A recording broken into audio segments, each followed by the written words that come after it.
Focus on Ports, brought to you by Transnet National Ports Authority. PMESA, or the Ports Management Association of Eastern and Southern Africa, is an annual conference aimed to ultimately be the centre of excellence in regional integration and transforming the continent's ports into globally competitive platforms for international trade. The ideas started around 1971, but it was formally formed into an organization with the help of the United Nations in 1973. And its aims at that time was basically to create a platform for member states to share ideas, to collaborate on some of the things that are taking place in the ports. It works with organizations such as the IMO, International Maritime Organization, the World Bank, SADC, African Union, and so forth. More believes PMESA can especially play an important role at the level of thought leadership. PMESA can advise government on issues such as customs, non-tariff barriers, and restrictions to regional integration. Although some have labelled the conference a talk show that results in no action taking place, a number of successes has been recorded. Well, if you look at some 4 years back, working with the IMO, sustainable programs around the protection of the marine environment. I mean, those were projects that were successful. Data collection was one, where if you wanted data around any port, you would get the data, you would do research and so forth. Another successful project looked at how to address and ensure that HIV around ports does not spread. But yeah, I would agree that it then deteriorated into people just attending conferences and so forth. But I think it happened that way because of the Secretary General that we had at the time. Sort of like operated outside of the boundaries of PMESA. And we are trying now to address that situation, ensure that we go back to delivering projects that are not only sustainable, but are meaningful to member states. In line with PMESA, the African Ports Evolution Forum is aimed to develop collaborative approaches for expanding ports and regional trade across the continent. Meetings such as these, in the least, are successful in fostering relationships between countries. Mozambique is a good example of a valuable relationship between African nations. The MAPUTO corridor is one of the flagship projects in Africa. Shortly after the civil war in Mozambique and South Africa's first democratic elections in 1994, the two heads of state acknowledged that the route between Gauteng and Maputo was a historical trade link that needed to be preserved.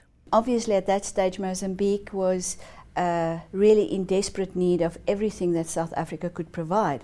However, you cannot move anything into a country where the roads and infrastructure was almost totally destroyed in the southern part of Mozambique. So out of the initiatives from the two heads of state was born a spatial development initiative called the Maputo Development Corridor, which at the core of it had the objective to rehabilitate the fallen infrastructure with a view to open up the trade channels between the two countries, and obviously with the understanding that once you do that, you stimulate economic growth, which would create jobs and would impact the lives of the people on the ground. However, both countries at that stage, having major social-driven focuses, came to the conclusion that there wasn't the state funding needed to rehabilitate the road, the rail, the border post, the port and the terminals, and hence this corridor became the pioneer in pulling in the private sector to actually invest in transport infrastructure. The economic impact of the corridor on the country has been tremendous. One just needs to think what the standard of living was like in Maputo, which is the hub of that country, prior to the corridor being open.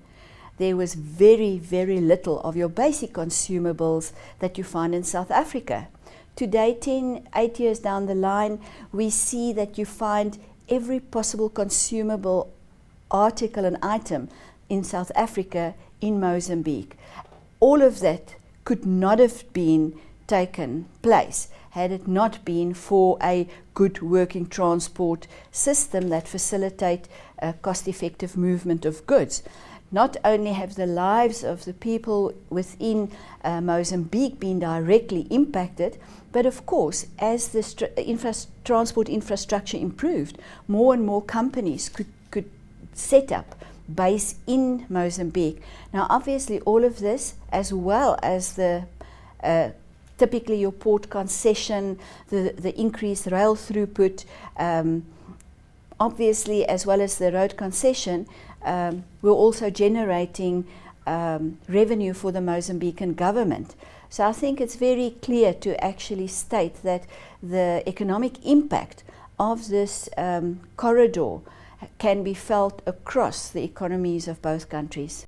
Mozambique has 3 major ports: Maputo, Beira and Nacala. Maputo port is the country's major port, with a capacity to handle 20 million tons of cargo at the moment.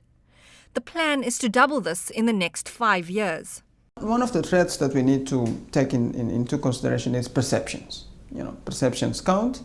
We need to change this perception that ports or infrastructure in Mozambique is competing with the South African market. That perception needs to move on. And opportunities, there are many. I believe that some South African companies are already benefiting from the growth of Maputo port. There is high consultancy or geological or high technology type of investments that is much easier to get from South Africa than from Mozambique today. So I believe that most of our investment plans are benefiting directly South Africa. The success of the corridor is certainly reflected in the fact that the ministries in Mozambique saw it fit to expand the concession period. Initially, that concession was based on a $70 million investment. Now what we've seen since then was millions more that has been invested in a very short period, and with the expanded concession period has opened and paved the way to actually take this port from a initial 4 million ton port over the 20-year period to a 40 million ton port.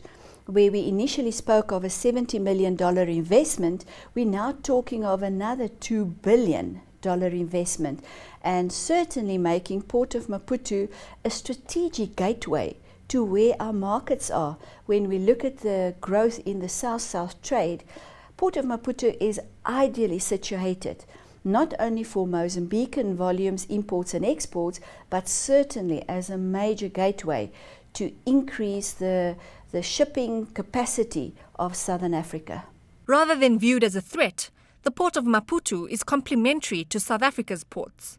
Obviously, we've come from an extremely low base, and when the private sector invests in infrastructure, it is really per commitment of the private sector to use.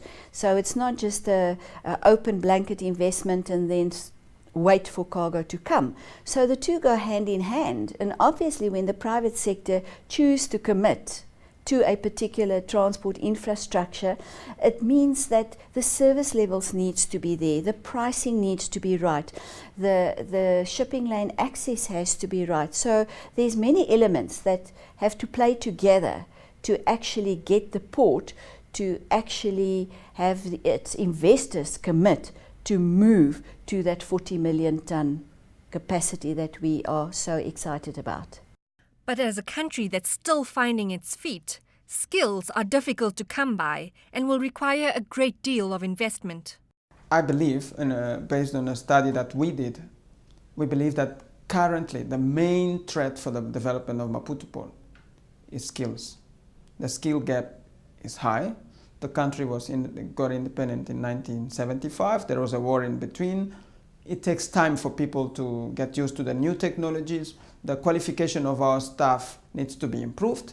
That is a fact. What do? We're now training new staff, getting youngsters from matric level to come and work in the port industry. And it's very sensitive that people usually understand ports as a low-skilled industry. But today there is no such a thing because the technology is high-tech technology and you need qualified people to come. We have a plan to hire 100 new people with matric up level to the port and a very intensive training plan for the next year. Across the continent from Mozambique lies Namibia. The country gained independence from South Africa in 1990, which set off the development of their ports. Roughly 825 kilometers squared and a population of just over 2 million, it is the most sparsely populated country in Africa. We have two ports, Walvis Bay and Lüderitz, and our main focus is the main port, which is Walvis Bay. Since then, the country has done a lot of port development in terms of investing in deepening our port, investing in terms of linking also our country to the other countries within Southern Africa. Our country only have a population of about 2 million people, but we want to access the Southern African market, which has close to 300 million people. So our infrastructure that we have developed is not just the port itself, but also the road and the rail linkage to the neighboring countries. Their biggest challenge is their limited logistics capacity. One of our first investments in the port was in 2000, we invested about 50 million rands, which was sufficient at that time. But then after we did the investment, 2/3 of our port was empty. So that's why we had to look for business beyond Namibia. Now we're at a stage where we need to invest another 2.7 billion rand to create more capacity. And at the same time, this capacity that we will create through this investment is not for Namibia, but for countries beyond Namibia. And this is an opportunity that we see that we can grab, but we have to make this infrastructure investment to get access to that market.